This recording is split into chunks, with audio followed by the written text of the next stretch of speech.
ഫ്ലവേഴ്സിന്റെ പിൻബലത്തോടെ 24ന്റെ പുതിയ സംരംഭം 24 study abroad. വിദേശ പഠനം ഇനി സുരക്ഷിത്. വിദേശ പഠനം ആഗ്രഹിക്കുന്നവർ ഉടൻ വിളിക്കൂ 9001 800 800120. ശുദ്ധൻ ദുഷ്ടന്റെ ഫലം ചെയ്യും. സാറ് ശുദ്ധനാ, പക്ഷേ കുഴപ്പങ്ങൾ ഒരുപാടുണ്ടായി സാറ് കാരണം, അല്ലേ? അഡ്വക്കേറ്റ് കാട്ടൂരാൻ, സിദ്ധാർത്ഥൻ ചന്ദ്രത്തിന്റെ കേസ് വാദിക്കുന്നത് താങ്കളാണല്ലേ?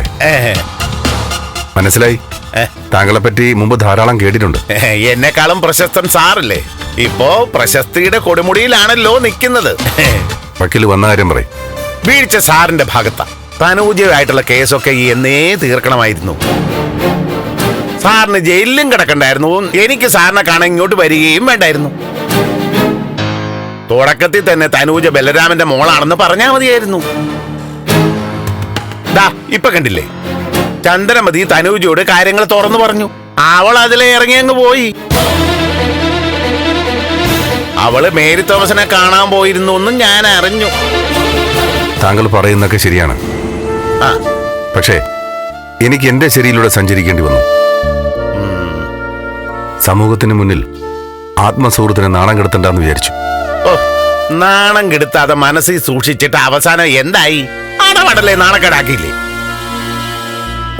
രണ്ട് കുടുംബങ്ങളുടെ അസ്ഥിവാരം തന്നെ ഇളകിയില്ലേ? സാറ് ജയിലിലായി, ബലരാമൻ സാറ് മയ്യത്തുമായി. കുറച്ച് മയത്തിൽ സംസാരിക്കണം. ഇത് ജയിലിലെ വിസിറ്റേഴ്സ് ടൈമാണ്. ഇത് പറഞ്ഞിട്ട് കാര്യമൊന്നുമില്ലല്ലോ. എനിക്ക് കുറച്ച് കാശ് കിട്ടാൻ വിധിച്ചിരിക്കുന്നു. വക്കീൽ എന്നെ പുറത്തിറക്കാൻ വേണ്ടി ശ്രമിക്കുന്നു. സത്യം പറഞ്ഞാൽ എനിക്കെന്തോ ഇവിടുന്ന് പുറത്തിറങ്ങാൻ തോന്നുന്നില്ല. തോന്നുകയില്ല. സാറല്ല, ഞാനാണെങ്കിലും ഇതിനകത്ത് വന്നോ പുറത്തു പോകാൻ തോന്നുകയില്ല. സൂപ്പർ സ്റ്റാപ്പാണല്ലേ? എന്താ ഒരു സുഖം. ആഴ്ചയിൽ 2 ദിവസം മീന്, ഒരു ദിവസം ഇറച്ചി, പിന്നെ മുട്ട, ലൈബ്രറി, TV കാണാനുള്ള സ്വാതന്ത്ര്യം, മനുഷ്യാവകാശ കമ്മീഷൻ. ആർഭാട ജീവിതമല്ലേ? പിന്നെ വീട്ടിലെ പ്രശ്നങ്ങളും അറിയണ്ട. ഒരു കള്ളനും കൊലപാതകയ്ക്കും ഇവിടം വിട്ടു പോകാൻ തോന്നുകയില്ല. കാട്ടൂരാൻ എന്നെ കളിയാക്കാൻ വന്നാണോ? എന്റെ പൊന്ന് സാറേ, സാറിന് ഇവിടുന്ന് പുറത്തിറങ്ങാൻ ആഗ്രഹമില്ലെങ്കിൽ നേരിട്ട് തുറന്നു പറ. ഞാൻ വേറെ കേസ് നോക്കി പോവാം. കാട്ടൂരാൻ എനിക്ക് ഇഷ്ടപ്പെട്ടു.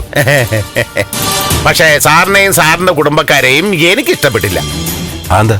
കാരണം സാറിന്റെ മോൻ തന്നെ നല്ല തടിയും വെച്ച് വീട്ടിൽ തന്നെ ഇരിക്കുന്നു.